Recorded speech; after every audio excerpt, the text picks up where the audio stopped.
গল্প পালঙ্কে আজ আপনারা শুনতে চলেছেন এমিলিয়া এডওয়ার্ডসের গল্প দ্য ফ্যান্টম কোচ।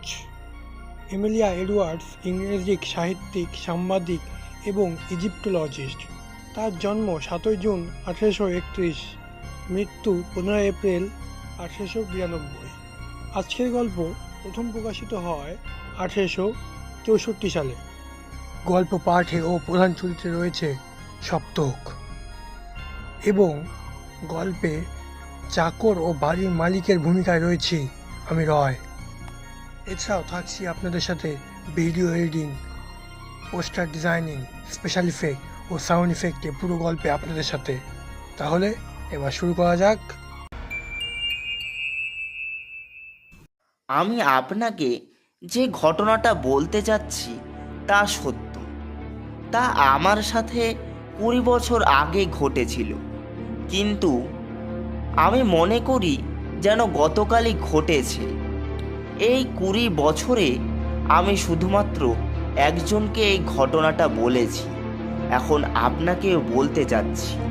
দয়া করে এই ঘটনাটা শুনে আপনি আপনার মতামত আমার ঘাড়ে চাপাতে আসবেন না। শুনুন তাহলে। 20 বছর আগে এক ডিসেম্বরের দিন আমার বন্দুক নিয়ে আমি শিকারে বেরিয়েছিলাম, কিন্তু সারা দিন আমার শিকার ভাগ্যে ছিল না। ইংল্যান্ডের উত্তরে সেই প্রশস্ত খালি মেরুর উত্তর পূর্ব ঠান্ডা বাতাস বইতে লাগলো। সারাদিন ঘোরাঘুরি করার পর আমি পথ হারিয়েছি। তুষার ঝড় আসছিল এবং সন্ধ্যার আকাশ অন্ধকার হয়ে আসছে।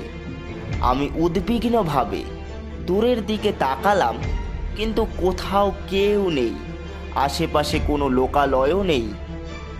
তাই কোথাও আশ্রয়ের আশায় হাঁটতে লাগলাম। আমি যখন হাঁটছিলাম তখন বরফ পড়তে শুরু করলো। ঠান্ডা ক্রমশ বাড়তে থাকলো। তারপর রাত দ্রুত নেমে আসলো। আমি পথে হেঁটে খুব ক্লান্ত। হঠাৎ মনে পড়ল আমার যুবতী স্ত্রী আমার বাড়িতে ফেরার অপেক্ষায় থাকবে। সে আমার জন্য নিশ্চয়ই দুশ্চিন্তা করছে। এসব কথা ভেবে আমার হৃদয় ভারী হয়ে উঠল, কারণ আমাদের বিয়ে হয়েছে মাত্র 4 মাস। ডোয়াল্ডিং নামক প্রত্যন্ত গ্রামে আমাদের বাড়ি।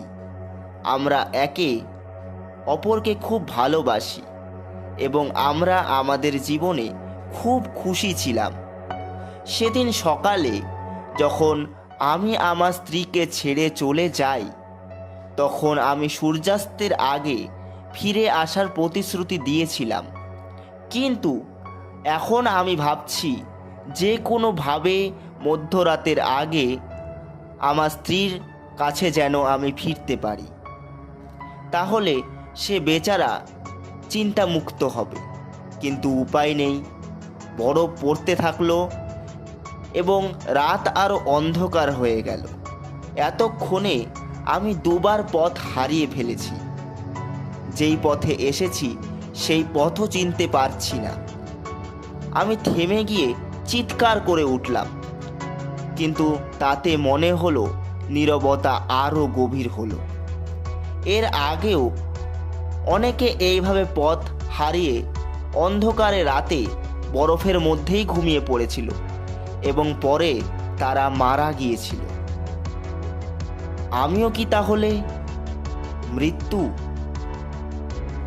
আমি ভয়ে থরথর করে কেঁপে উঠলাম। প্রিয়তমা স্ত্রীর জন্য কতটা কষ্ট হবে যদি আমি মারা যাই। না না, এটা ভেবে সহ্য করতে পারিনি। তাই আমি আরও জোরে চিৎকার করে উঠলাম। হঠাৎ অন্ধকারের মধ্যে একটা আলোর কোণা দেখতে পেয়ে আমি দ্রুত সেদিকে ছুটলাম। তারপর একজন বৃদ্ধ লোকের মুখোমুখি হলাম। তিনি একটি লণ্ঠন বহন করছেন। সৃষ্টিকর্তাকে ধন্যবাদ, আমি চিৎকার করে বললাম, কিসের জন্য? বৃদ্ধ লোকটি গর্জে উঠল, কিসের জন্য মানে? আপনি এই ঠান্ডায় এখনো এত রাতে বরফে মারা যাননি তাই? লণ্ঠন তুলে আমার মুখের দিকে তাকালো। আমি বললাম, আপনি কে? কোথা থেকেই বা আসছেন? আচ্ছা বলছি, এখানে আশেপাশে কোনো হোটেল বা বাড়ি রয়েছে রাত কাটানোর মতো? আছে তো, তাও কম করে এখান থেকে 12 মাইল দূরে। আমি বললাম, আপনি তাহলে এইদিকে কি করছেন? আমি বাড়ি যাচ্ছি। চলুন, তাহলে আমি আপনার সাথে যাব। কোনো লাভ নেই, সে আপনাকে ঢুকতে দেবে না। সে কে? আমার মালিক। কি বলেন যে আপনি এই দুর্যোগে এত রাতে? আশা করি আপনার মালিক একজন মানুষকে মরতে বাইরে বার করে দেবেন না। চলুন তো, আমি আপনার মালিকের সাথে কথা বলে নেব। আসতে চান আসুন তাহলে, কিন্তু পরে আপনি আমায় বলতে পারবেন না। আমি আগে থেকে আপনাকে সতর্ক করে নিই। আসুন। শীঘ্রই আমি অন্ধকারে একটি বিশাল বাড়ির আকৃতি দেখতে পেলাম। বাড়ি বেশ পুরনো এবং বাড়ির দরজাটা প্রায় জেলখানার মতো। চাবি দিয়ে দরজা খোলা হলো। আমি এবং বৃদ্ধ বাড়িতে প্রবেশ করলাম। বাড়িতে প্রবেশ করেই দেখি বিভিন্ন কৃষিকাজে জিনিসপত্র রাখা রয়েছে এবং একটু দূরে কি যেন একটা রয়েছে। লণ্ঠনের আলোয় ভালো করে লক্ষ্য করলাম, দেখি একটা টেলিস্কোপ। এইখানে টেলিস্কোপের কি দরকার আর কি বা করে এই টেলিস্কোপ নিয়ে? এই সব কথা ভাবতেই দেখি বেল বেজে উঠল।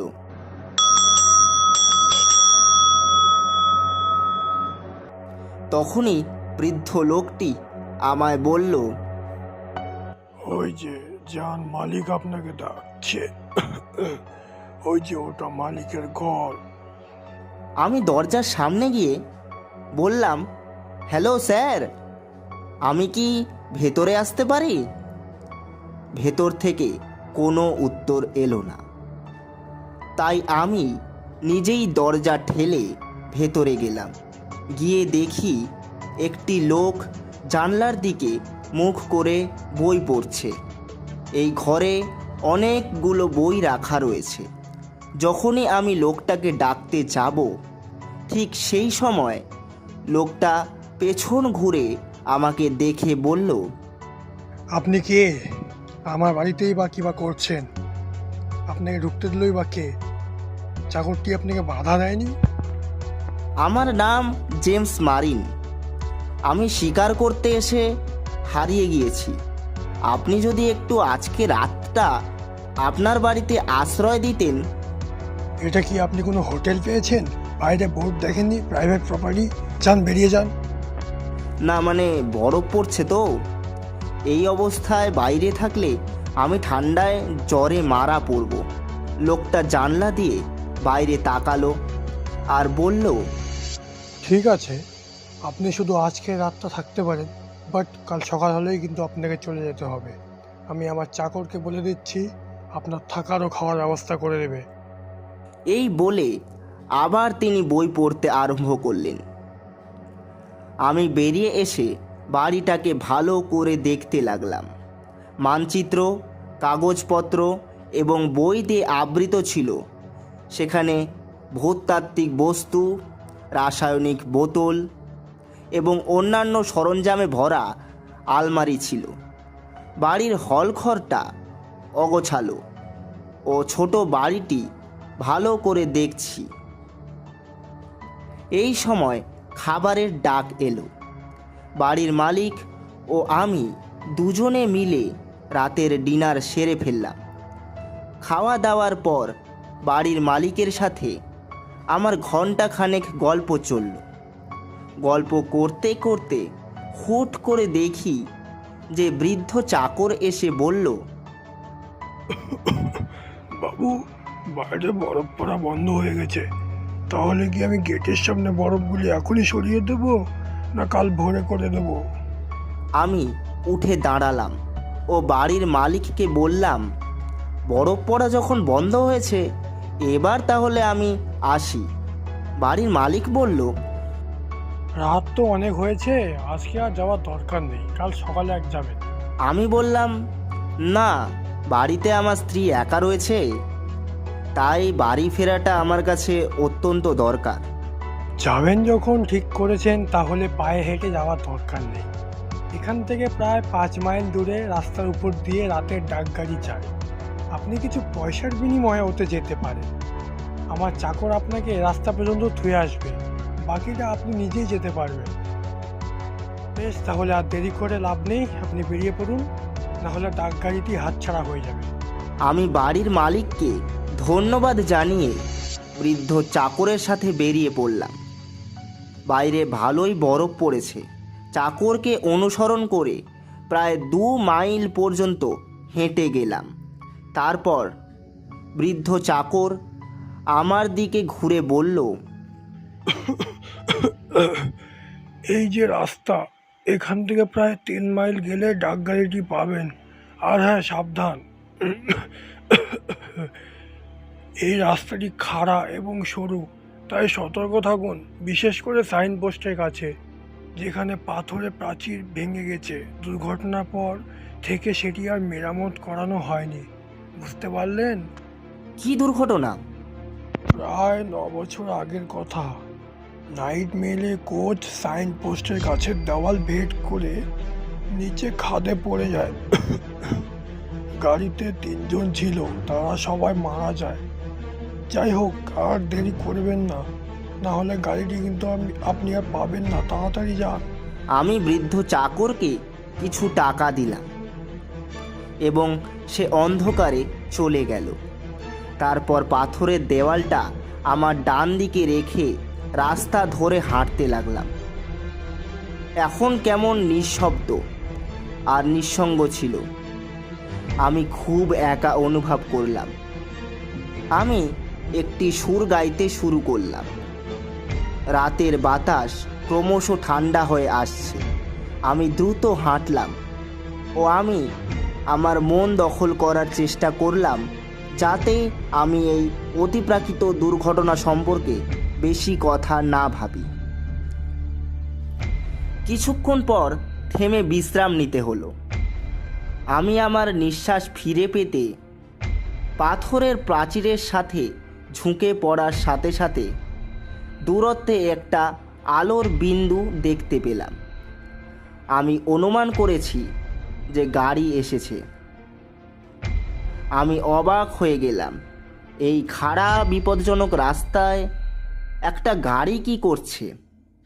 কিন্তু এতে কোনো সন্দেহ নেই যে এটা একটা গাড়ি যা ঘন বরফ ভেদ করে দ্রুত এবং নীরবে আমার দিকে আসছে।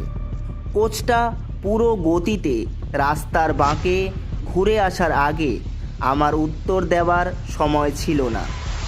আমি আমার টুপি নেড়ে চিৎকার করলাম, কিন্তু গাড়িটা আমাকে পাশ কাটিয়ে কিছুটা এগিয়ে থামল। আমি দৌড়ে কোচের কাছে গেলাম। প্রহরী ঘুমিয়ে আছে বলে মনে হলো। আমি দরজা খুলে ভেতরে তাকালাম। ভেতরে 3 জন লোক ছিল। আমি ঢুকে এক কোণে বসলাম। আমার সৌভাগ্য সম্পর্কে খুব বেশি বোধ করছি। কোচের ভেতরে মনে হচ্ছিল এমনকি বাইরের চেয়েও বেশি ঠান্ডা এবং স্যাঁতসেঁতে এবং অপ্রীতিকর একটা গন্ধ ছিল। আমি অন্য যাত্রীদের দিকে তাকালাম। সব পুরুষ। তারা চুপ ছিল, কিন্তু ঘুমিয়ে আছে বলে মনে হয় না। প্রতিটি মানুষ তার কোণে ফিরে বসেছিল এবং মনে হয় চিন্তায় হারিয়ে গেছে। আমি কথোপকথন শুরু করার চেষ্টা করছি।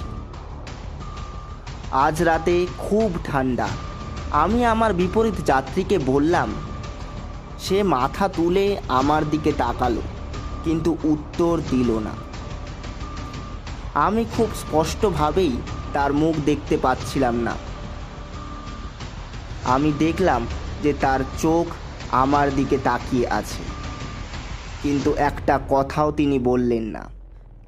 আমি অসুস্থ বোধ করতে শুরু করেছিলাম। বরফের শীতলতা আমার হাড়ে প্রবেশ করছিল এবং কোচের অদ্ভুত গন্ধে আমার বমি ভাব আসছিল। আমার বাঁ পথিকের দিকে ঘুরে জিজ্ঞেস করলাম, জানলা খুললে কিছু মনে করবেন না তো? তিনি কথা বলেননি বা নড়েননি। আমি আবার জিজ্ঞেস করলাম, কিন্তু উত্তর না দিলে আমি অধৈর্য হয়ে জানলার পর্দা সরালাম। তখনই খেয়াল করলাম কোচের অবস্থার দিকে। এর প্রতিটি অংশ টুকরো টুকরো হয়ে পড়েছিল। পুরো যন্ত্রটি ছিল ছাঁচে, কাঠ পচে গেছে। আমার পায়ের তলায় মেঝে প্রায় ভেঙে যাচ্ছিল। আমি তৃতীয় যাত্রীকে বললাম, এই কোচের অবস্থা খুবই খারাপ, এটি পচে যাচ্ছে। সে আস্তে আস্তে মাথা সরিয়ে আমার দিকে তাকালো, কিন্তু কোনো কথা বলল না। আমি যতদিন বেঁচে থাকব ততদিন আমি সেই চেহারাটা ভুলব না। তার চোখ দুটি অপ্রাকৃত লাল হয়ে উঠল, আর মুখমণ্ডল মৃতদেহের মতো বেগুনি, আর ঠোঁটগুলো যেন মৃত্যুর যন্ত্রণায় টেনে নিয়েছিল। তার উজ্জ্বল দাঁত দেখা যাচ্ছিল। একটা ভয়ঙ্কর আতঙ্ক আমার ওপর এসে পড়ল। আমি আমার বিপরীত প্রতিবেশীর দিকে তাকালাম। সেও আমার দিকে একই চোখে তাকিয়ে লাল আভা নিয়ে বসেছিল। আমি আমার পাশের যাত্রীর দিকে ফিরে তাকালাম। হায়, কি করে বর্ণনা করব? দেখলাম সে মারা গেছে। এখানে সবাই প্রায় মৃত। তাদের পচা কাপড় কাদা দিয়ে নোংরা ছিল এবং তাদের হাতে ছিল দীর্ঘ মৃত লাশের হাত। তাদের পচা কাপড় কাদা দিয়ে নোংরা ছিল এবং তাদের হাত ছিল দীর্ঘ মৃত লাশের হাত। শুধু তাদের ভয়ানক চোখগুলো বেঁচে ছিল এবং সেই চোখগুলো আমার দিকে ভয়ঙ্করভাবে তাকিয়েছিল। আতঙ্কের চিৎকারে আমি নিজেকে দরজার কাছে ছুঁড়ে ফেললাম এবং এটা খোলার চেষ্টা করলাম। ততক্ষণে দেখলাম সাইনপোস্টের চাঁদ জ্বলছে, ভাঙা দেয়াল, নিচে কালো উপত্যকা। তারপর কোচটি দুলছে এবং মৃত্যুর ভয়ঙ্কর অনুভূতি হলো। মুহূর্তে আমি প্রচণ্ড ব্যথা অনুভব করলাম এবং তারপর সব অন্ধকার। অনেক বছর পর মনে হলো যে আমি একদিন সকালে গভীর ঘুম থেকে জেগে উঠে দেখি আমার স্ত্রী আমার বিছানার পাশে বসে আছে। তিনি আমাকে বলছিলেন যে আমি চৌরাস্তার কাছে একটা ঢালের ওপর পড়ে গিয়েছিলাম এবং শুধুমাত্র গভীর তুষারে অবতরণ করে মৃত্যু থেকে বেঁচে গিয়েছিলাম। কিছু লোক ভোরবেলা আমাকে খুঁজে পেয়েছিল, তারপর নিরাপদে নিয়ে গিয়েছিল এবং ডাক্তারকে ডেকেছিল। ডাক্তার আমার নাম এবং ঠিকানা আমার পকেটে কিছু চিঠিতে এবং ডাক্তার স্ত্রীর সঙ্গে যোগাযোগ করতে সক্ষম হয়েছিলেন। আমি আমার স্ত্রীকে কখনো বলিনি এই ঘটনা সম্পর্কে। আমি সেই রাতের ভয়াবহ দুর্ঘটনা সম্পর্কে ডাক্তারকে বলেছিলাম, কিন্তু সে ভেবেছিল আমার মস্তিষ্কে জ্বরের কারণে এটা একটা স্বপ্ন ছিল। অন্যেরা যে কোনো সিদ্ধান্ত নিতে পারে, কিন্তু আমি জানি 20 বছর আগে কোচের ভিতরে চতুর্থ যাত্রী ছিল।